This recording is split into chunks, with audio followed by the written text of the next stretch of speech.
부동산 대박은 이제 끝났다. 블룸버그 통신은 한국이 집주인의 추락과 싸우고 있다면서 고금리 장기화로 한국 집주인들의 고통이 가중되고 있다고 보도를 했습니다. 고금리로 전 세계 부동산 시장 침체 현상이 향후 10년간 계속될 것이다. 이런 외신 분석도 나오고 있는 상황인데요. 한국의 부동산 시장은 앞으로 어떻게 될까요? 그래서 모셨습니다.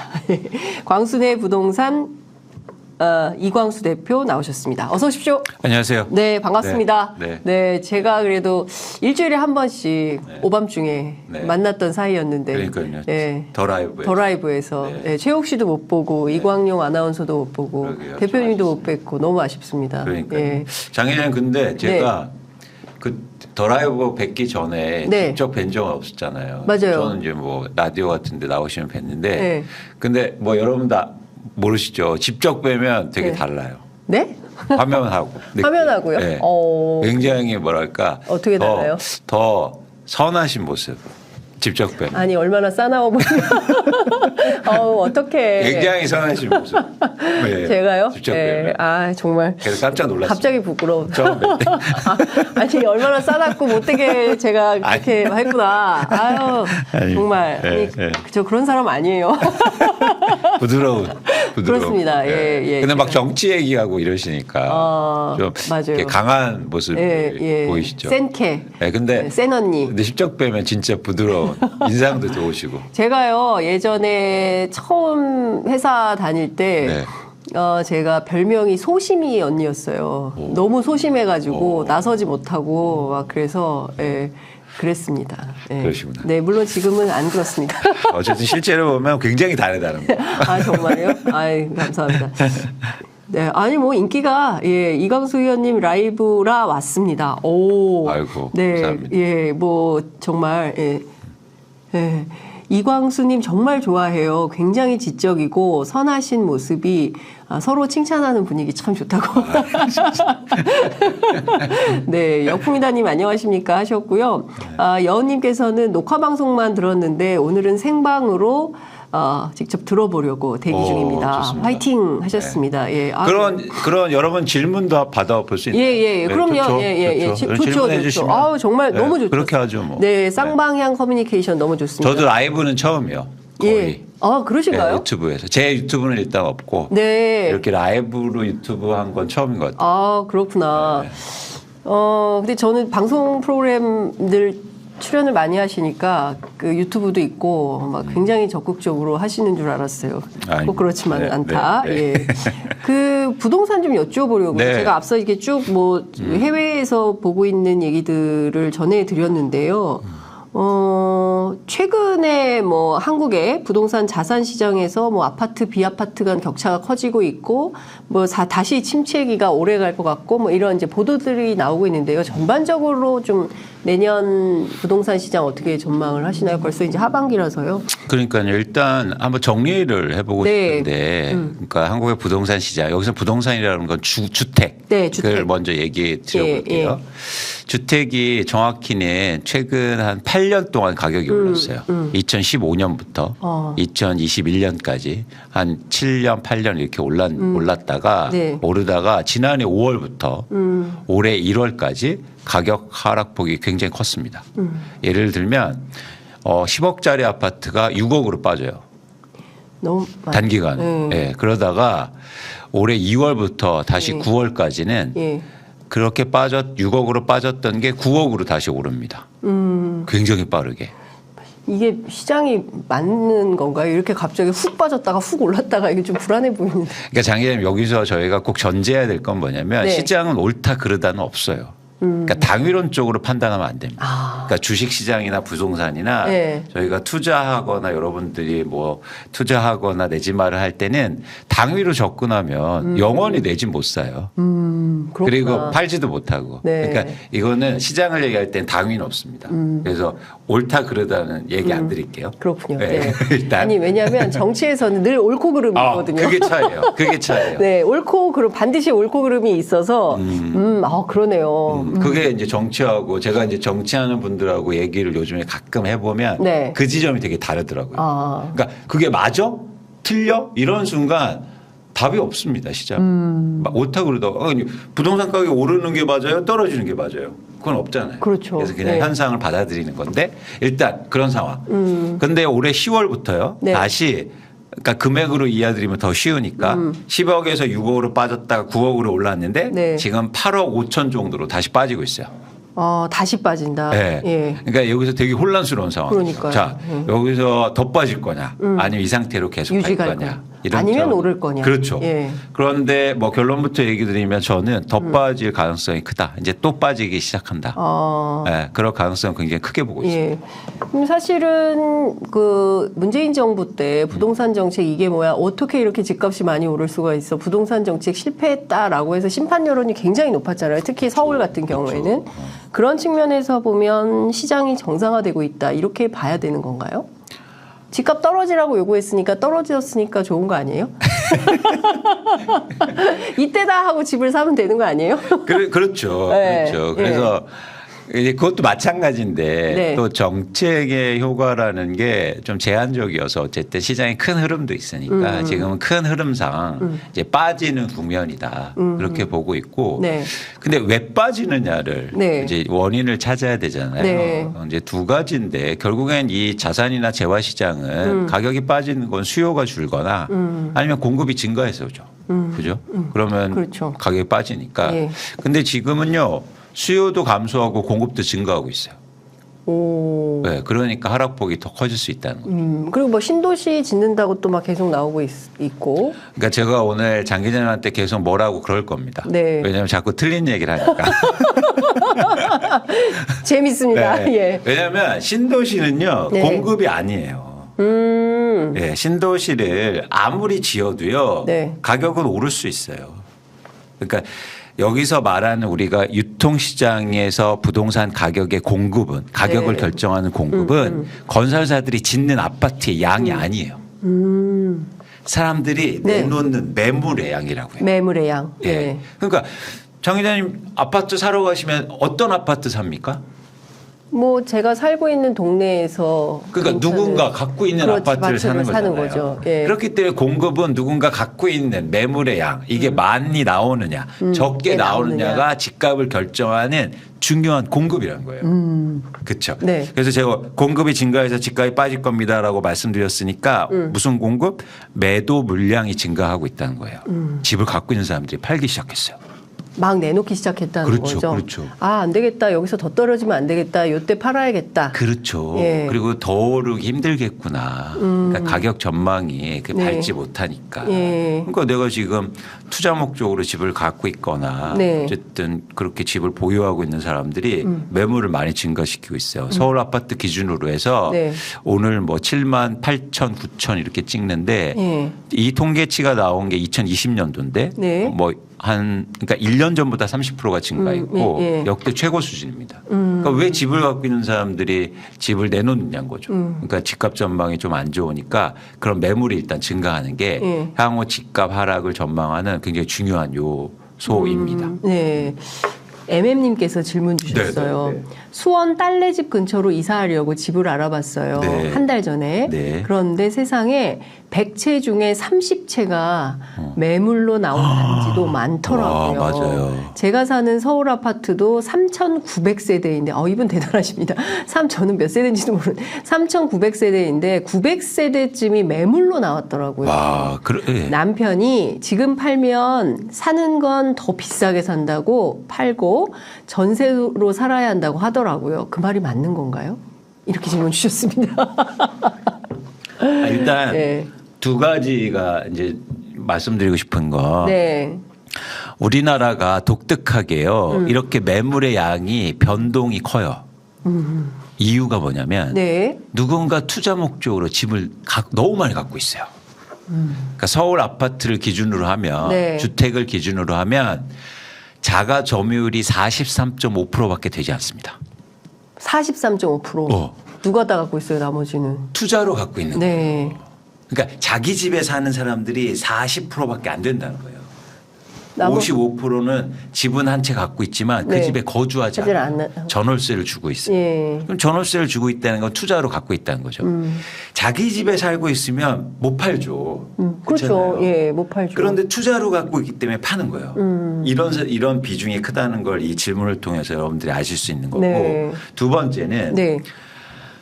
예를 들어서 이거는 전망에 따라서 달라지는 거죠. 예를 들어서 내가 지금 집을 팔고 네. 나중에 집값이 떨어지면 사면 되잖아요. 그런데 전제가 집을 팔면 비싸게 살 수밖에 없어. 그러면 집값이 오른다는 거 아닙니까? 네. 그러니까 저는 거기에 제가 전망을 그렇게 안 하니까 그러면 이제는 진짜 용자시면 팔고 기다렸다가 싸게 살 수도 있다. 네.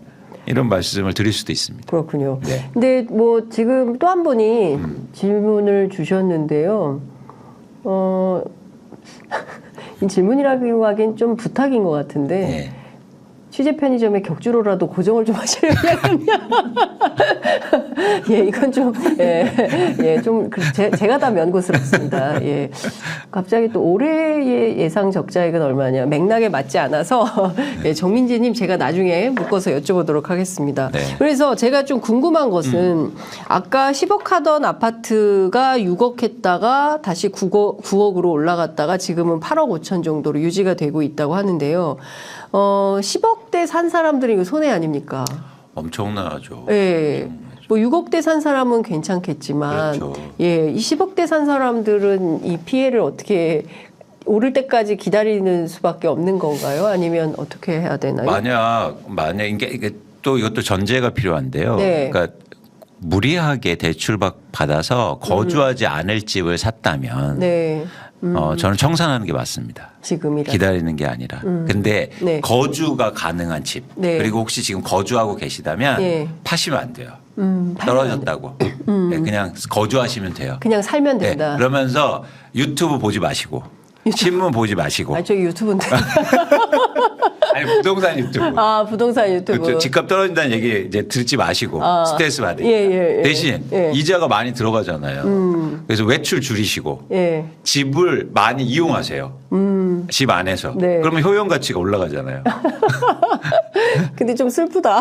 어쩔 수 없습니다. 예. 네, 그래서 일단 그렇게 되면 거주하시는 집이 그렇다. 그러면 스트레스 받지 마시고 예. 그냥 기다리시면 된다. 그렇구나. 근데 아까 이제 이런 말씀 주셨어요. 지금 자가 소유하신 분이 43.5%고. 정확히는 자가 점유율. 자가 점유율. 네. 예, 자가 점유율이 45.3%고 나머지는 그러면 우리가 알고 있는 그 유명한 갭 투자로 해서 무리해서 집을 사신 분들이 굉장히 많다. 이렇게 갭 투자도 많고 네. 또 우리나라는 독특하게 1주택자인데요. 투자로 갖고 있어요. 투자로. 그러니까 예를 들면 부산에 사시는 분이 예, 서울에 아파트를 갖고 있는 분들 이렇게 굉장히 많다는 한 채인데도 불구하고. 네. 왜냐하면 이게 한 채만 갖고 있으면요. 세제 혜택이 엄청나요. 보유만 해도. 네. 그러니까 사실은 너도나도 투자하려고 하는 거예요. 한 채를 갖고. 그래서 한 채 팔고 또 있다가 또 한 채 사고 이러면서 세제 혜택은 계속 보고 이러는 거죠. 네. 그렇기 때문에 저는 이 부분에 대해서 만약에 그 일종의 변화가 필요하다고 생각하면은 1주택 보유자가 아니라 1주택 거주자한테의 혜택을 더 늘려야 돼요. 이해하셨죠? 차이가. 네. 그러니까 보유가 선이 아니란 말이에요. 그러니까 거주가 더 좋은 상태를 만드는 게 되게 중요합니다. 여기서 또 하나 뭐냐면 네. 그러니까 인센티브로 시장을 움직여야 돼요. 네. 투자하는 시장은. 예, 무슨 얘기냐면 아까처럼 예를 들어서 그러면 거주하지 않고 보유만 하는 사람들한테 보유세를 올려야 된다. 이건 안 됩니다. 대신 일거주자 하는 사람들한테 훨씬 더 높은 인센티브를 주면 네. 당연히 시장이 그렇게 바뀌어요. 네. 그렇겠죠. 그게 햇볕 정책이에요. 우리는 저기 네. 안보에만 햇볕 정책이 있다고 생각을 했는데. 자산시장에서 햇볕 정책. 예. 그래서 원하는 쪽으로 방향을 익히려면 예. 그 방향 속에 인센티브를 줘야 돼요. 네. 인센티브. 그러니까 예를 들어서 공매도를 없애는 게 아니라 네. 공매도를 안 하는 사람한테 인센티브를 많이 줘야 된다는 거죠. 네. 그래야 정책의 방향이. 그렇죠. 그래서 예. 자산시장이 그리고 원활하게 돌아가는 거예요. 그런데 우리는 자꾸 징벌적으로 이건 시장은 정치가 아니거든요. 네. 근데 이해하셨죠? 시장을 정치인들이 시장을 주물럭거려서 이런 현상이 생기는 맞습니다. 건가요? 경제 정책을 자꾸 정치인들이 하니까 전문가들이 안 하고. 네, 국회의원이 가서 경제부총리를 하고 있으니까. 네. 그래서 이런 상황이 되는 거다. 심각하다. 네. 이런 말씀하셨어요. 근데 아까 이제 더 떨어진다고 하셨잖아요. 그렇게 보시는 근거는 뭐예요? 앞으로 부동산 시장엔 더 떨어질 거야. 예. 두 가지인데 아까 네. 말씀드린 것처럼 매물이 증가하고 있다. 그럼 공급 증가잖아요. 네, 공급. 근데 매물이 왜 증가하느냐? 예. 이유가 있어야 되잖아요. 예. 최근에 매물 증가하는 분들을 저희가 조사해 봤더니 네. 10년 이상, 10년 초과 보유한 분들이 많이 팔고 있어요. 아, 왜일까요? 왜 그런 거예요? 부동산은요. 네. 절대 손절은 없습니다. 끝까지 버티다가 못 버티면 경매로 나와요. 경매. 예. 싸게 안 판다는 거죠. 예. 어. 내가 산 가격이 있어서. 그렇죠. 예. 그런데 제가 말씀드렸죠. 10년 초과 거주한 분들은 이미 집값이 두세 배가 올랐어요. 그럴 수 있죠. 그래서 더 오르지 않을 거란 생각이 들면 매물이 증가할 수밖에 없어요. 이제는 실현하는 거예요. 아, 이익 실현. 그렇죠. 예. 이런 구간이 꼭 필요해요. 당연하죠. 들고 있으면 돈이 안 되잖아요. 팔아야 돈이 생기잖아요. 그런 사람들이 증가할 거다. 이건 징후가 일단 보이는 거고요. 네. 그러면 공급 증가죠. 그렇죠. 수요가 감소하고 있어요. 부동산은요. 예. 장 기자님 이게요. 아주 네. 독특한 현상이 이 자산이에요. 뭐냐면 쓰면서 투자가 가능해요. 쓰면서. 예. 사용하면서. 이런 자산 있습니까? 없죠. 없어요. 없어요. 예. 내가 쓰는데 가격이 올라. 그러니까요. 투자도 할 수 있어. 예. 그러니까 결국에는 사용도 하지만 예. 투자할 수 있는 자산이에요. 그래서 수요자가 실수요자와 네. 투자 수요로 나누어집니다. 누군가는 쓰려고 아파트를 사고 누군가는 투자하려고 사요. 하고. 그런데 시장의 변동성을 일으키는 건 실수요가 아니에요. 투자 수요예요. 2018년도에 우리나라 전국에서 예. 갭 투자하는 사람이 예. 12,000명 정도밖에 되지 않았어요. 과거에는 2018년도에 얼마 안 됐네. 예. 2020년도에요. 예. 이게 20만 명으로 증가. 충격적이죠. 예. 아니 전혀 몰랐네. 저는 이런 정도일 거라고. 그러니까 이게 이렇게 수요가 확 증가하는 거예요. 실수요는 이렇게 증가할 수 없잖아요. 이게 돈이 된다고 생각하니까 다 너도 나도. 실수요는 이렇게 영끌. 증가 못하고 예. 투자 수요가 변화가 이렇게 크다는 거예요. 아. 그런데 그렇게 올랐다는 거 무슨 얘기입니까? 그 투자 수요가 지금 엄청나게 줄고 있어요. 월별 네. 서울 아파트의 갭 투자 건수가 예. 많았을 때는 6천 건이었어요. 6천 명이 몰려들어서 전세 끼고 집을 샀는데 지금은 188명입니다. 확 줄었네요. 수요가 줄었죠. 네. 집값이 어떻게 안 빠질 수가 있어요. 너무 당연히 받을 수밖에 없겠는데요. 저는 이 당연한 얘기를 하고 있는 거예요. 그러면 여기서 궁금해지는 질문이 있어요. 네. 어디까지 빠질까? 10억짜리 아파트라고 한다면 지금 6억 갔다가 9억 올라갔다가 8억 5천 됐는데 앞으로 지금 이런 계산이라면 어디까지 더 빠질 수 있겠는가? 그러니까 일단 마음의 대비를 좀. 근데 이 자산 가격에서 네. 하락을 얘기할 때 네. 저희는 예. 주로 몇 프로 떨어져, 뭐 가격 떨어져 이렇게 얘기하죠. 근데 그건 의미가 없습니다. 네. 왜냐하면 항상 바뀌기 때문에. 그래서 시장의 변화를 볼 때 쉽게 말해서 언제가 바닥이냐 네. 이게 신호가 있어요. 예. 왜냐하면 집값은 빠졌는데 예. 그 집값에서 거래가 많이 일어날 때 그때가 바닥이에요. 거래가 많이 일어날 때가 네. 바닥이다. 네, 쉽게 말해서 예. 10억인데 예. 5억으로 빠졌어요. 네. 반토막 났죠. 그렇죠. 근데 거래가 안 일어나. 무슨 얘기입니까? 그 찾아오는 사람들이 없는. 그렇죠. 얘기가 그럼 어떻게 돼요, 이 있거든요. 집값은? 더 떨어지겠죠. 그렇죠. 예. 그렇죠. 근데 10억인데요. 예. 이게 8억밖에 안 빠졌어요. 예. 그런데 이상하게 거기 사는 사람이 많나? 그러면 그게 바닥이란 거예요. 아, 그럼 거기서 더 내려가지는 않고 안 는다. 거래가 그다음부터 오른다 이제. 오른다. 근데 부동산 업자들이 거래가 거의 없다. 그러니까 더 빠진다는 얘기예요. 그건 지금 여기서 더 빠진다는 네. 얘기. 그래서 가격이 빠지면 예. 누군가 살 사람이 생길 거예요. 예. 그때가 바닥인 거예요. 그래서 가격의 절대 수준이 중요하지 않다. 시장의 변화를 보시라. 시장의 특히 변화를. 거래량이 중요하다는 건 시장의 말씀드려요. 변화, 거래량. 이거는 모든 시장도 그렇고 개별 아파트도 똑같아요. 예. 여러분들이 내가 사고 싶으신 아파트가 있었어요. 네네. 근데 가격이 막 빠졌어. 근데 가봤더니 사는 사람이 없어. 네. 그 얘기는 뭡니까? 더 빠진다는 얘기예요. 더 빠진다는 근데 내가 생각하기에 덜 빠졌어. 그래서 이제 좀 알아보고 이랬더니 이상하게 사는 사람이 이제 생기게 돼요. 그다음부터 올라요. 네. 그래서 여러분들이 네. 절대 기준으로 하는 순간 네. 시장의 변화를 여러분들이 알지 못해요. 그렇죠. 그렇죠. 그래서 그런 거래량 네. 특히 이런 거를 더 관심 있게 보셔야 됩니다. 근데 사실 그 두 가지 질문을 좀 드리고 싶은데요. 그러니까 대한민국에서 일단 집 살 때 다 이 빚을 내서 집을 사잖아요. 그렇죠. 최경환 경제부총리가 박근혜 정부 때 빚 내서 집 사라. 그래서 집 사면 안 된다라고 해서 버티고 있다가 그때 샀어야 되는데 라고 후회하는 사람들도 있었고 여하튼 대체로 이제 이자를 감당하기 어려운 수준으로 빚을 내서 집을 산 특히 청년층 같은 경우에 영끌 뭐 이런 얘기도 나오는 거잖아요. 네. 근데 이것 때문에 뭐 일종의 이제 가계부채라든가 부동산 부채 때문에 어려워서 뭐 경우에 따라서 경제 위기가 올 수 있다라는 전망도 하는데 실제 그 가능성도 있다고 보시나요? 그러니까 여기서 중요한 게 그 가계부채가 많아서 미국의 서브프라임 때처럼 네. 뭐 경매가 증가하고 공매가 증가해서 경제가 무너지는 네. 시나리오는 전 높게 보지 않아요. 낮게 한국에서는 봐요. 그렇지 않다. 근데 이게 문제가 뭐냐면 네. 이 빚에 짓눌리니까 소비가 줄어요. 소비. 그러면 우리나라 GDP에서 예. 내수 소비가 차지하는 게 50%란 말이죠. 네. 그러면 국민들이 이제 소비를 안 하면 경제가 이게 위축이 될 거잖아요. 그렇죠. 그래서 저성장으로 가고 한국 경제가 성장하지 못할 수도 있단 말이에요. 네. 그래서 이게 심각한 겁니다. 그러니까 부도의 위험이 아니라 아하하. 구조적으로 이게 계속 경제가 위축될까 봐. 그래서 이 문제를 해결하고 가야 돼요. 이 문제를 해결하고 어떻게 해결할 수 있을까요? 그러니까 지금 사실은 내 집 마련의 꿈을 가지고 다들 우리 청년층들도 그렇고 뭐 연세 있으신 분들도 마찬가지고 다 그렇잖아요.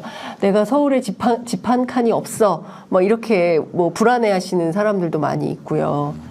뭐 그래서 집을 샀는데 빚을 왕창 얻어서 샀는데 이게 생활이 안 돼. 내놔야 되나? 근데 내가 샀던 금액보다 집값이 떨어졌어. 근데 이때 내놓으면 내가 빚도 못 갚았는데 손해보고 팔면 안 되고 뭐 계속 이런 경제 불안이 계속 쌓이고 이게 도대체 어떤 해뜰 날이 올까 이렇게 고민하고 사시는 분들도 많잖아요. 그렇죠. 그래서 일단 첫 번째는 중요한 게 네. 이분들이 지금 어려운 건 우리나라 가계 그 주택담보대출의 60%가 변동금리예요. 변동금리. 네. 이거를 이제 고정금리로 바꾸는 정책이 일단 필요합니다. 예. 그러니까 이거를 저희가 이렇게 해석하지 말자고요. 예. 아니 그거 그 사람들 잘못한 건데 왜 그렇게 해줘?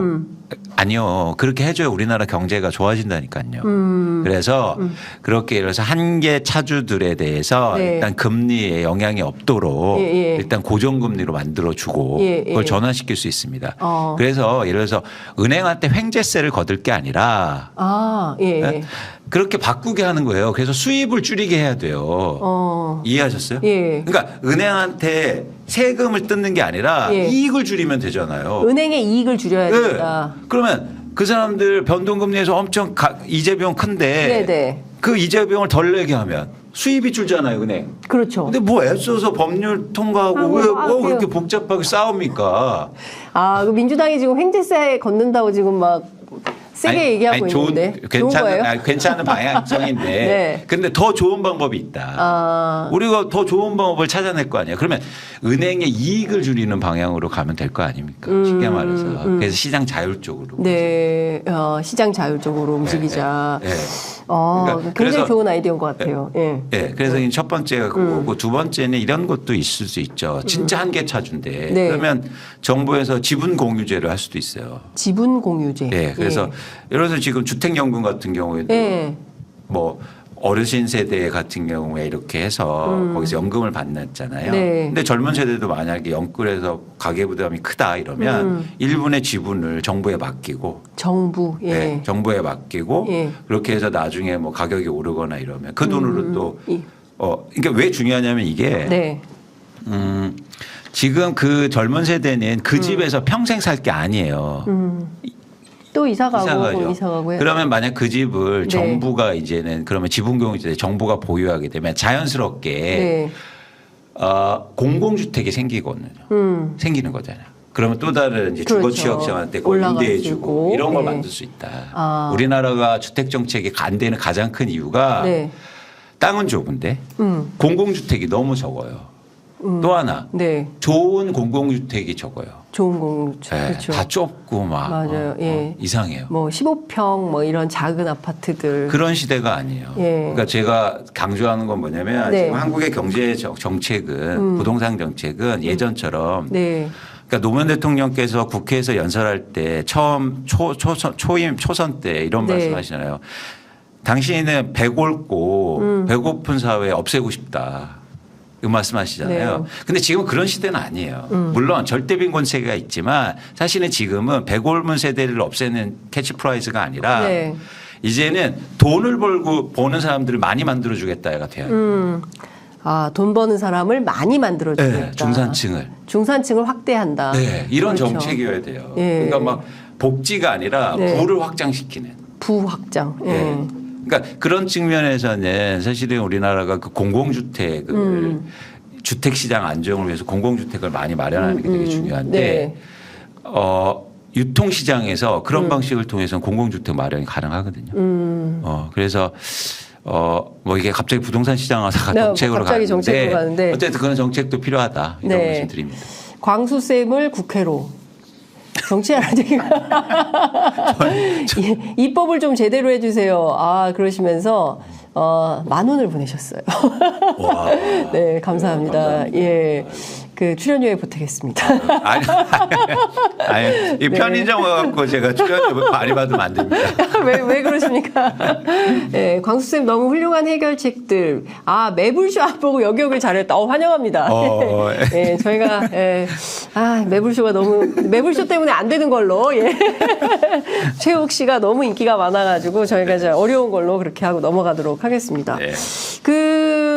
지금 뭐 여러 가지 설명을 해주셨는데 사실은 저도 그건 정말 동의해요. 그러니까 공공주택 정책을 많이 만들고 또 큰 돈이 없더라도 젊은 층들이 주거 환경이 좋은 곳에서 좀 생활할 수 있도록 만들어주는 어떤 정책적 접근이 필요한데 그게 항상 뭐 건설사나 뭐 이런 뭐 여러 가지 아시잖아요. 뭐 그런 예, 로비나 이런 것들 때문에 늘 국회에서 그런 정책이 그쵸. 잘 통과가 안 되는 측면이 있어요. 그렇습니다. 예. 그래서 이해관계가 없는 이제 상황에서 그런 게 만들어져야 되고 제가 이걸 왜 강조하냐면요. 네.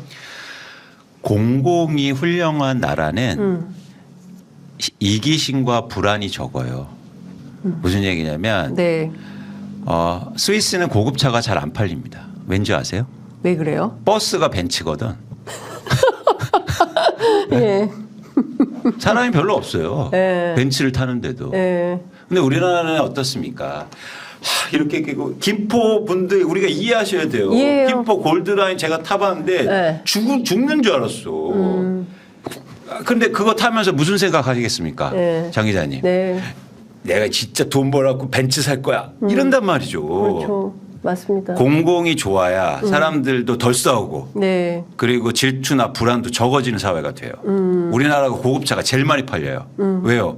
불안하고 공공이 안 좋으니까. 네. 그래서 공공 3만 원, 5만 원, 7만 원 이거 버스표도 중요한데 네. 버스를 제발 좋은 걸 해줘라. 네. 멋있고. 예. 예? 지하철도 멋있고 예. 좋은 거. 예. 편안하고. 예. 예? 예. 그렇죠. 예. 그랬으면 좋겠다는 거예요. 그러니까 버스비 3만 원 카드 나눠주고 잘했지. 우리 훌륭해. 이렇게 하면 정책이 잘못 가는 거다. 그렇죠. 예. 아니, 그러니까 그런 것도 필요하지만 네. 만약에 3만 원 타는데 그 버스가 엄청 좋아. 예. 앉아갈 수 있고 예. 너무 예. 좋아요. 예.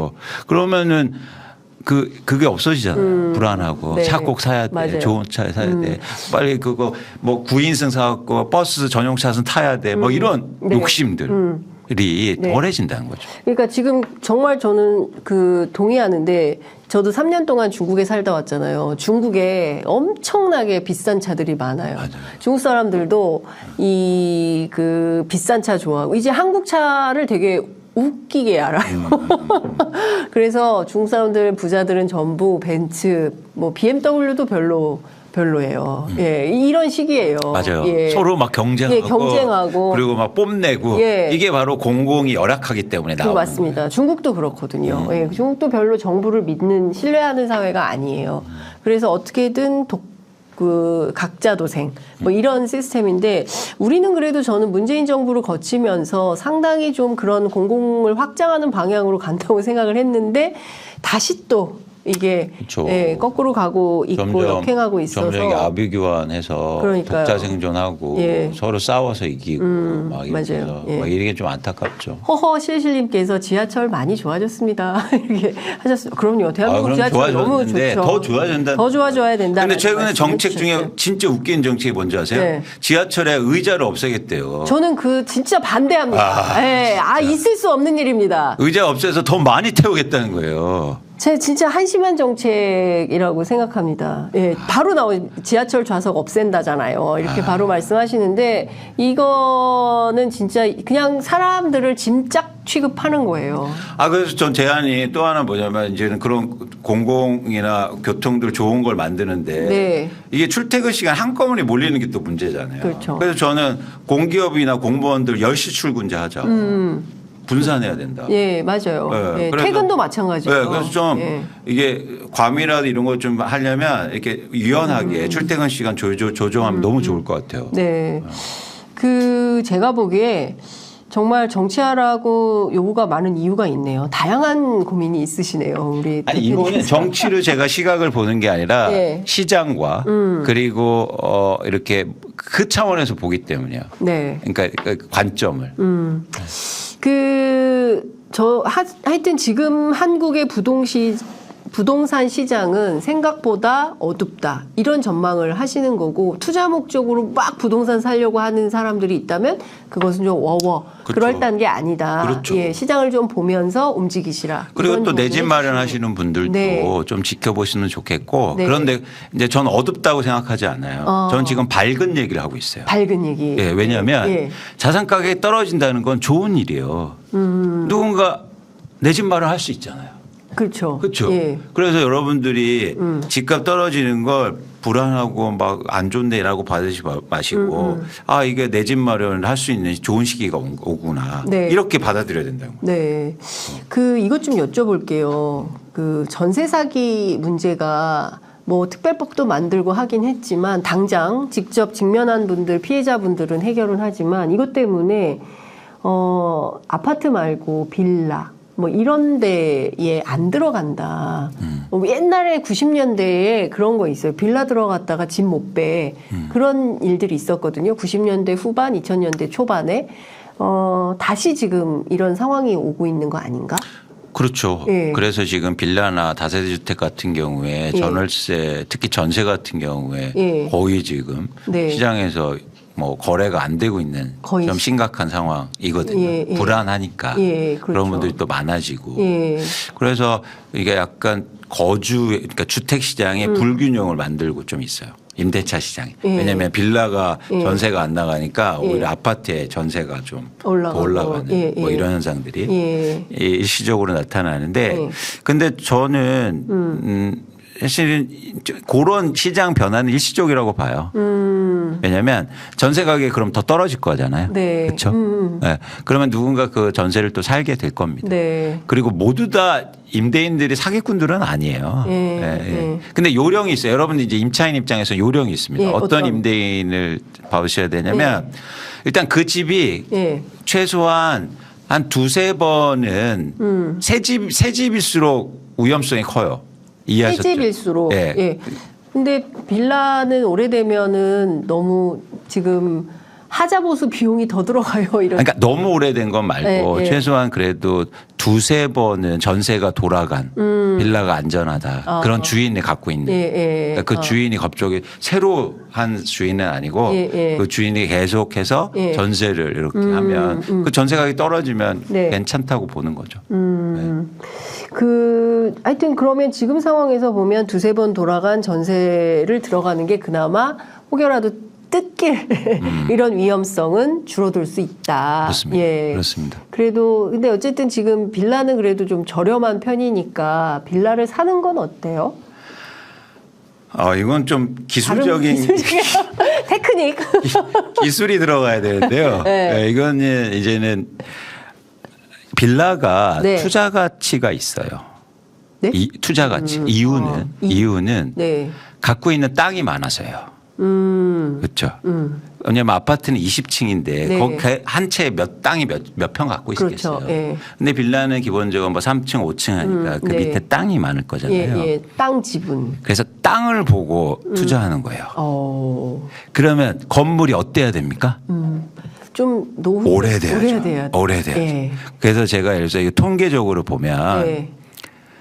이상하게요. 예. 이상하게 이런 교집합이 좀 있어요. 예. 왜냐하면 집값은 그러니까 빌라 가격은 거래 가격은 되게 낮은데 네. 전세 가격은 의외로 높아요. 그래서 전세 매매 비율이 높아.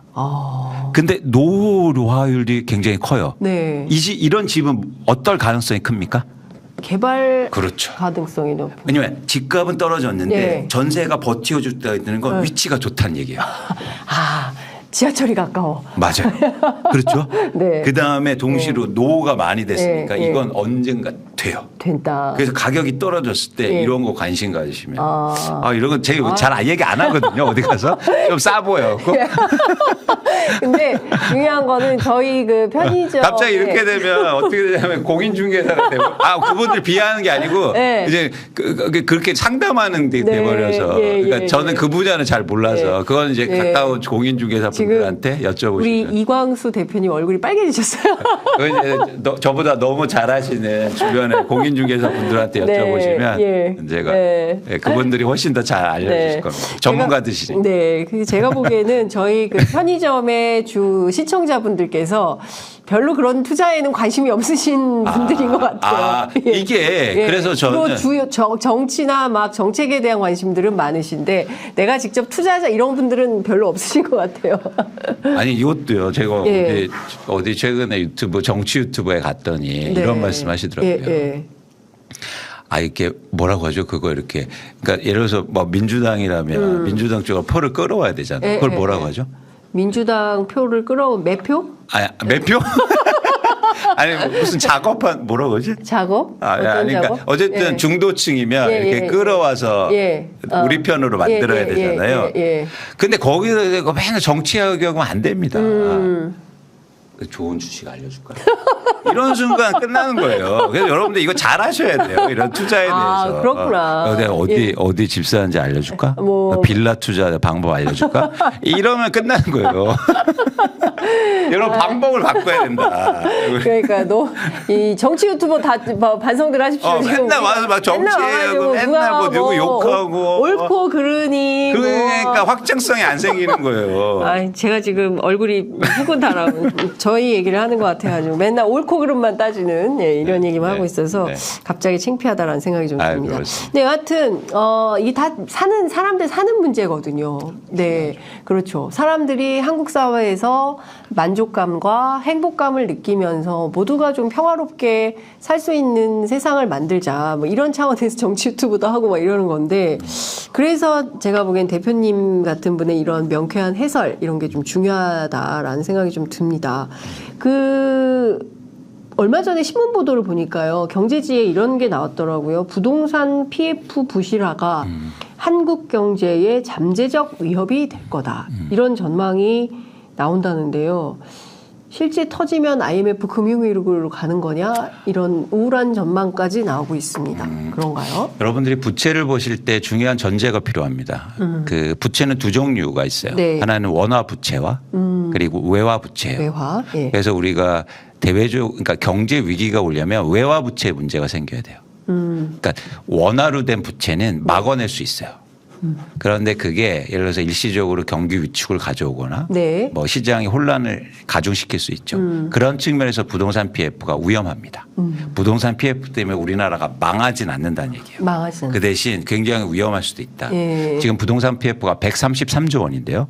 잔액이. 근데 이 중에서 한 20% 30%가 진행을 못하고 있어요. 땅만 사놓고. 그러니까 뭐 못 올리질 못하고 있군요. 그렇죠. 그러니까 땅을 너무 비싸게 사니까 집값은 떨어지는데 사업을 진행을 못해요. 그런데 지금 금리가 올랐잖아요. 이거 10%씩 이자 내고 있어요. 충격적이죠. 그러니까 1,000억짜리 땅을 내가 사업하려고 사놨는데 올리지 못하고 예. 1년에 100억씩 들어가요. 아이고야. 그러니까 이게 이자가. 그러면 어떻게 해야 됩니까? 장 기자님 그럼 부도를 내야죠. 그러네요. 예. 부도 내면서 그 땅은 예. 경매로 경매로 들어오고 두고. 그래서 청산하는 과정을 예. 해야 되는데 예. 지금 정부가요. 예. 내년 6월까지 이걸 다 막아놨어요. 네? 만기 연장. 만기 연장. 네. 예. 이자 후불제. 이자 후불제. 네. 어떻게 하라는 겁니까? 그냥 버티라는 겁니까? 그렇죠. 일단. 내년 선거 있으니까. 그건 모르겠어요. 우린 딱 그렇게 계산이 그러니까 저는 예. 거기까지는 일단 그런 상황. 그러니까 많은 부분이 내년도로 만기가 이제 연장돼 있는 상황인데. 근데 내년 선거 끝나면 제가 보기에 도처에서 막 별의별 일이 다 생길 것 같아서 너무 걱정이 돼요. 그러니까 이 부동산 PF 문제도 예. 그러면서 한두 건이 나오고 예. 그래야 시장이 이렇게 적응하고 예. 연착륙이 그런 거거든요. 예. 그런데 다 막아놨는데 한꺼번에 왕창 터지면 어떻게 되겠습니까? 그러니까요. 네. 예. 그러니까 저는 예. 이거 구조조정 필요하다. 구조조정이 필요하다. 네. 그래야 그게 연착륙이다. 근데 왜 이렇게 그러니까 이런 거예요. 그러니까 군사안보도 마찬가지거든요. 그 갑자기 뭐 9.19 그 공동성명 1조 3항 없애가지고 문제가 되고 있잖아요. 네. 근데 뭔가 위험이 막 오고 있는데 그냥 계속 막고 있는 거예요. 내년 선거 때까지. 선거라는 이슈가 끝나면 그다음부터 뭐 외교니 안보니 경제니 뭐 수많은 군데에서 동시다발적으로 수많은 문제들이 막 터졌을 때 과연 이 정부가 감당을 할 수 있을지 저는 사실 그것도 걱정입니다. 그러니까 저는 왜 정권을 잡았는데 네. 계속 선거를 하고 있는지 모르겠어요. 왜 자꾸 지금 뭐랄까 유세 뭐라 그러죠?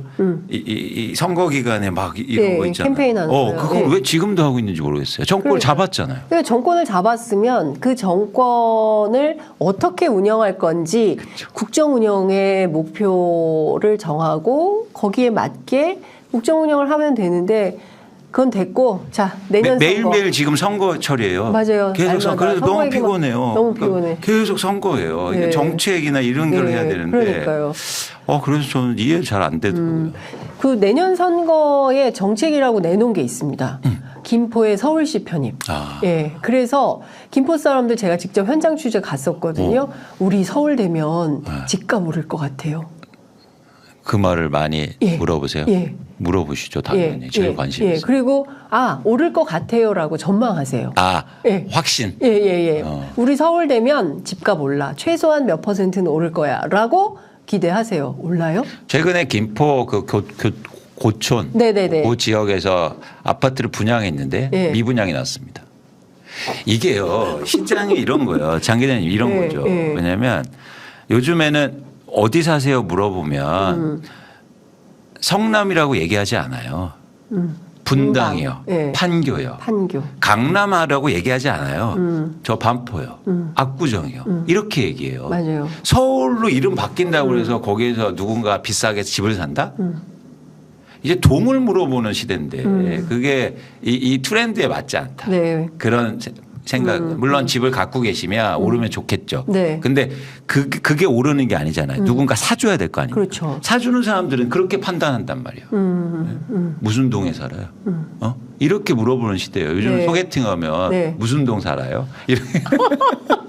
아니 그래서 저기 어디야 뭐 무슨 방학동 살아요. 그럼 안 만나주는 거예요. 아니죠. 또 그 가능성이 예. 있으니까 방학동에 예. 방학동에 그럼 어느 아파트 살아요? 이렇게 그리고 막 검색하는 거예요. 구체적으로. 야. 그래서 그런 거 없애려면 공공이 좋아져야 된다고. 그러니까요. 네. 갑자기 막 슬퍼지려고 해요. 예. 저 때만 해도 사실은 선보고 이럴 땐 그냥 시만 물어봤거든요. 예, 시만. 서울시, 대구시, 네. 부산시. 근데 지금은 뭐 범일동, 해운대구 뭐 이런 거 물어보고. 뭐 이런 거 물어보는 시대다. 네. 그러니까 좀 과도하게 잘 모르겠습니다. 저는 뭐 좀 인생관과 세계관이 다 다르니까 누구는 막 투자를 해서 돈을 많이 벌고 싶어 뭐 이런 사람들도 있겠지만 안 그런 사람들도 있잖아요. 뭐 그냥 먹고 살면 됐지 뭐. 아니 그거는 네. 저희가 그걸 인정해 줘야 된다고 생각해요. 인정해 줘야 네, 된다. 그게 부자 되고 싶어요. 네. 잘 먹고 잘 쓰고 싶어요. 이거를 인정하고 하고. 그런 사람들이 훨씬 더 많아졌어요. 그리고 앞으로 그런 사람이 더 많아질 거고요. 네. 그건 불가피한 변화이기도 하거든요. 네. 그렇기 때문에 당연히 정치나 경제도 그런 쪽에 맞춰줘야죠. 네. 포커스를 이런 그거를 이해하지 못하는 순간 네. 사실은 안 되는 거죠. 네. 그래서 김포는 미분양이 된 지경이니 서울 된다고 해서 집값이 오른다는 것은 망상이다. 이렇게 봐야 돼요? 그러니까 망상 이게 보다 희망이다. 근데 희망이 다 현실이 되는 건 아니다. 희망이 현실이 되는 것은 아니다. 네. 예. 근데 희망을 가지시는 건 괜찮다. 네. 그러니까 그래서 저는 이런 거죠. 서울, 김포가 서울되고 뭐 구리 주변이 다 서울되면 이게 올바른 정책이냐 이런 비판도 있는 게 사실인 거잖아요. 그렇게 해서 다 같이 부동산 오른다고 해서 그게 건강한 사인을 주는 거냐. 그러니까 그것도 제가 예. 또 말씀드리잖아요. 예. 그러니까 올바름으로 접근하면 안 된다. 뭐라고 얘기하냐면 네. 그런다고 해서 부동산 가격 안 올라요. 안 올라요. 라고 접근해야죠. 잘 보세요. 네. 자, 김포 얘기하니까 제가 최근에 부천 갔더니 예. 부천에 플랜카드 붙여 있습니다. 부천시를 서울시로 특별시로. 아 진짜요? 자, 이런 현상이 나타나면 그게 가격이 오르겠습니까? 너도 나도 다 되면? 그렇죠. 네. 그걸 얘기해야 돼요.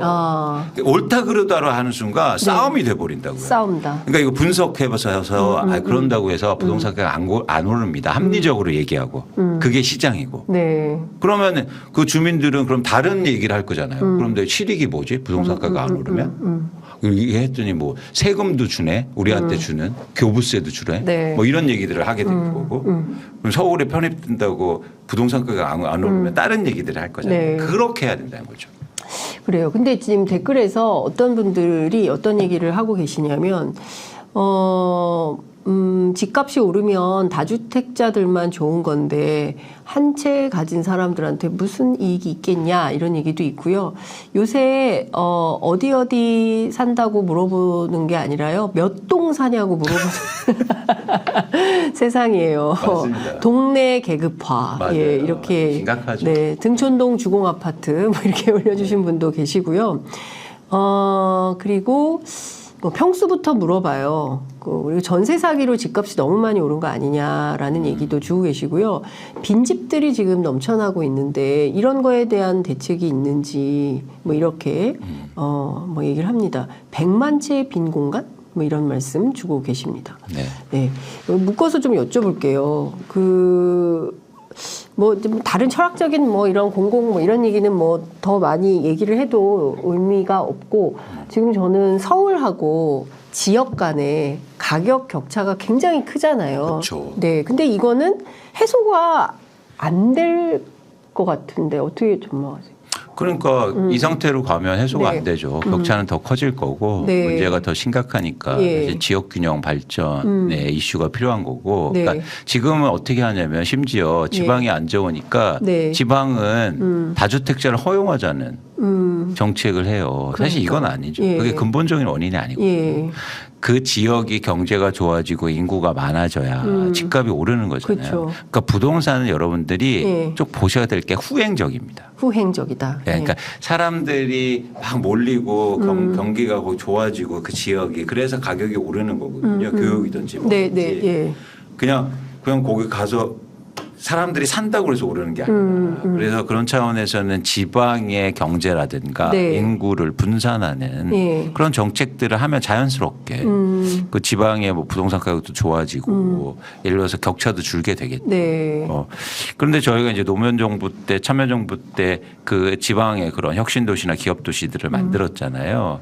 사실 그런 정책들이 지금도 필요한데 근본적으로 네. 그때 당시에도 부작용이 뭐였냐면 한국전력을 나주시에다 내려보냈는데 출근하고 다시 서울로 오는 주말에 뭐 이런 현상들이 일어나니까 뭐 기반이라든가 그래서 제가 요즘 이제 하나 미는 정책이 있는데요. 네. 그건 뭐냐면 지방의 교민들을 유입시키는 거예요. 지방의 교민들. 교민? 예. 어디 교민이요? 해외 교민. 해외 교민? 예. 어. 해외 교민들이요. 예, 일단은 두 부류 종류로 크게 구분할 수 있는데 한국에 오고 싶어 하시는 네. 예를 들어서 조금 이제 은퇴하시고 네, 무려 네, 한국에 너무 오고 싶으세요. 예, 예. 근데 그분들이 자산가예요. 예. 그래서 저한테도 굉장히 많이 질문이 와요. 부동산 어디 사면 좋냐. 네. 그래서 예를 들면 지방에 예. 병원을 되게 잘 만들어 놓고 거기에 뭐 타운을 만들어서 네. 교민들을 유치한다. 이러면 얼마나 좋습니까? 그럼 예. 자연스럽게 누가 들어와요? 예. 부자들도 들어오고 그러면 소비가 될 거 아니에요. 그렇죠. 또 누가 들어오면 애들이 따라서 들어올 거 아니에요. 엄마 그렇죠. 아빠 보러. 예. 그러면 한국 좋네. 그럼 나도 좀 여기 살아볼까? 그러면 굉장히 고급 인재들이 들어와요. 예전에는 해외 가면 가장 먼저 듣는 말이 해외에 계셨으니까 가장 먼저 뭐라고 합니까? 뭐 여러 말을 하시겠지만 네. 한국 사람들 조심해. 이런 얘기 많이 하잖아요. 사기 당한다고. 그런데요. 예. 무슨 얘기인지 알겠어요. 그런데요. 예. 지금은요. 수준이 엄청나게 높으세요. 교민들이. 2세대, 3세대로 갈수록 교육 네. 수준이 높으시고 예. 진짜 부도 많으시는 분들. 그분들을 한국에 유치하면 얼마나 좋습니까? 그러면 당연히 그런 고급 인재들도 들어오는 거고. 그래서 이제 그게 첫 번째고 두 번째는 입양아요.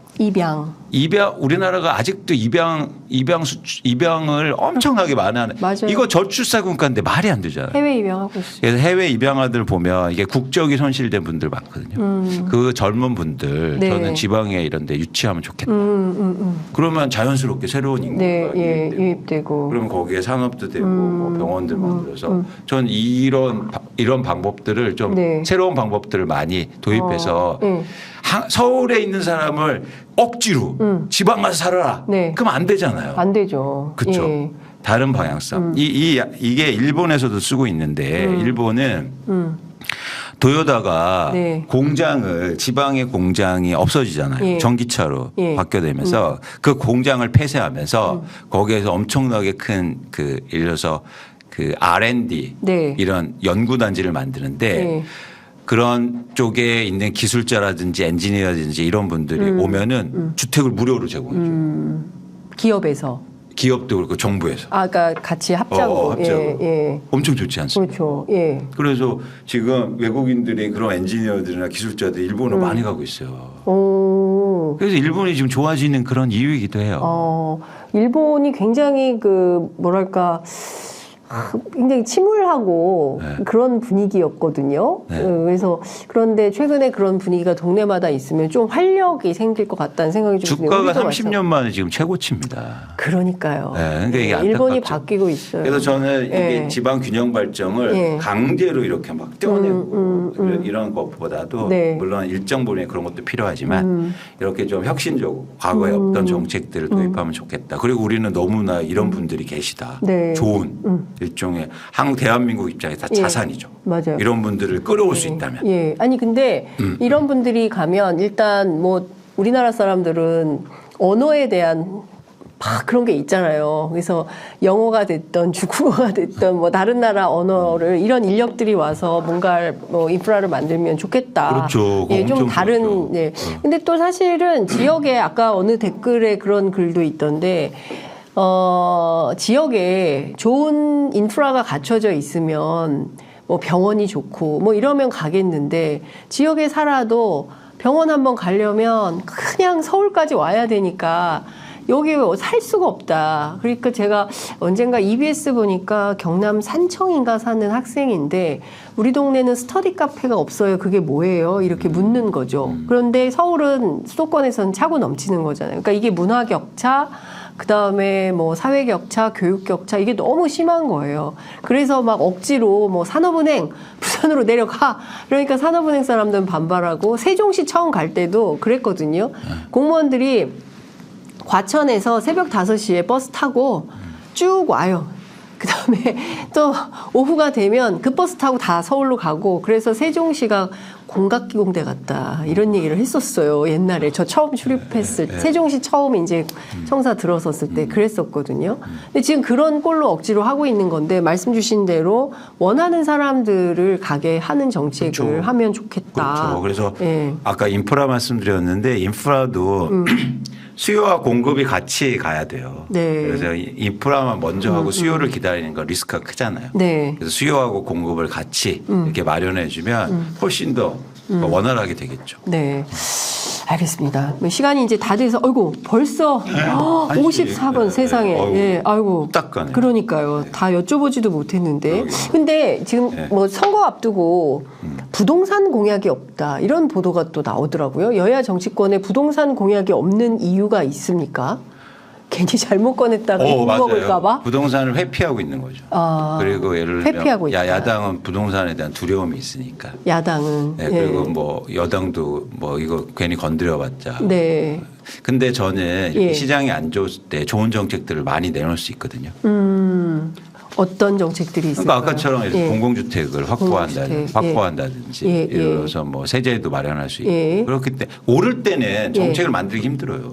값이 막 오를 때는. 네, 왜냐하면 뭐 욕만 먹잖아요. 그렇죠. 근데 이렇게 빠질 때는 정책이 좋은 정책들이 굉장히 많이 필요하고 한데 우리는 그게 지금 안 돼요. 내리면 그냥 쉬쉬하고 오르면 막 또 난리 나고. 그러니까 이게 정책이 좋은 정책들이 도입이 안 되는 거예요. 그래서 오히려 역발상으로 이럴 때 부동산 정책 같은 걸 잘 했으면 좋겠다는 거고 예를 들어서 민주당도 부동산 문제에 대해서 좀 담대할 필요가 있어요. 담대해야 된다. 용기를 가져야죠. 그러니까 언제까지 쉬쉬하면 안 된다는 거죠. 우리가 잘못이 있다면 인정하고 우리가 개혁하겠다. 한국의 부동산 문제를 개혁해야 우리나라가 발전할 수 있습니다. 어떤 문제냐면요. 쉽게 말해서 제가 예를 들어서 은행에 대출 받으러 2명이 갑니다. 한 명은요 스타트업이고 엄청나게 좋은 기술을 개발했어요. 한 명은요 강남 아파트 대출 받으러 갔어요. 지금 누구한테 대출해 줍니까? 왠지 강남 아파트한테 줄 것 같아요. 은행에 대출금은 다 그쪽으로 가 있어요. 근데 부동산이 문제인 게 부동산은 생산성이 가장 없어요. 생산이 어디 있어요? 부동산이 뭘 생산해내요? 그러니까요. 고용을 창출합니까? 아니 부동산 자체는요. 그렇잖아요. 그렇죠. 그러니까 이게 가장 생산성이 낮은 쪽으로 한국의 지금 돈과 노력과 인력들이 다 가고 있는 거예요. 심각한 거죠. 진짜 한숨 나오네요. 그래서 이거 개혁해야 된다. 이건 진짜 큰 개혁입니다. 이거를 부동산 개혁이 큰 개혁이다. 이 정치인 분들께서 이거에 관심을 가져야 되는데 이거 잘못 건드렸다 욕만 먹을까 봐. 잘 만들면 되잖아요. 그렇죠.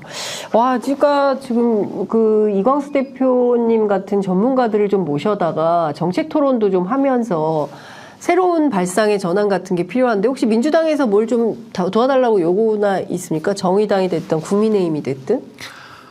아니 제가 그런 토론에 많이 가죠. 토론에는 많이 토론에 많이 가서 얘기는 하는데 뭐 제가 영향력은 없으니까. 아니 상당한 영향력이 있으시는 지금 댓글에 보니까 엄청 인기가 많으시고 하여튼 지금 뭐 시간이 다 돼가지고 이제 마무리를 해야 되는 시점인데요. 뭐 부동산 정책부터 시장 얘기부터 뭐 공공 정책에 이르기까지 정말 한 시간이 언제 훅 가는지 모르게 재밌게 얘기를 이래서 인기가 많으시구나. 아니 편안하게 정말 조근조근 얘기를 잘해 주시니까 너무 좋다라는 생각이 좀 듭니다. 집값이 더 많이 내려야 됩니다. 이렇게 주장하시는 분도 계시고요. 서울대병원, 국립대 병원들이 다 통합돼야 됩니다. 돈만 있으면 한국만큼 좋은 나라가 없죠. 참 좋은 나라입니다. 그렇죠. 이런 얘기도 하고요. 한국은 지방 경제도시 거점이 없다. 부산이 쓰러졌다. 일본은 지방 거점 도시 중심으로 재편을 하고 있다. 문재인 정부의 공공의대 정책이 시행됐어야 합니다. 이런 의견도 주시고 계시고요. 물가도 많이 내려야 됩니다. 이런 의견들 계속 너무 많이 올라가지고 다 읽을 수가 없어요. 의대도요. 제가 제안하고 싶은 게 공공의대도요. 이름을 다 바꿔야 돼요. 어떻게 해요? 서울대학 의대가 아니라 다 서울대 의대로 만들든지. 그냥 어차피 김포도 서울대는 뭐 이런 반에 다 서울대로 만들든지. 그러니까 파리 1대학, 2대학, 3대학, 4대학처럼. 그러니까 대학은 그렇게 바꾸기 좀 힘드니까 저는 의대에 그렇게 바꾸면 의료 시장 완전 달라질걸요. 그렇죠. 그리고 의료 인력이 없잖아요. 지역으로 갈수록 공공의료가 없기 때문에. 그래서 저는 좀 이렇게 발상의 전환, 사실 그러려고 우리가 지난 2016년, 2017년에 그 겨울 무려 5달이나 한 주도 쉬지 않고 촛불 집회에 나갔던 국민들 아닙니까? 근데 다시 또 맨손 털고 처음부터 다시 시작해야 되는 엄동설안에 또 길바닥으로 나가야 되나 이런 고민들을 하고 계시는 분들이 계실 텐데 여하튼 뭐 상황이 이렇습니다. 시간이 너무 짧다고 다음에 또 나와달라는 다음에는요. 이게 이런 얘기 재미없는 얘기 말고 내 집 마련 전략 이런 거 해보고 싶어요. 알겠습니다. 그게 실제 도움되죠. 맞아요. 내 집 마련 집은 전략. 어디다 사야 되냐? 언제 사야 되냐? 어떻게 하면 돈 버냐? 이런 얘기. 알겠습니다. 돈 안 되는 얘기 저 안 좋아해요. 돈 되는 얘기. 예. 네. 우리 다음번에는 우리 이광수 대표님 모시고 돈 되는 얘기로 한번 만나보도록 하겠습니다. 오늘 말씀 여기까지 듣겠습니다. 감사합니다. 고맙습니다.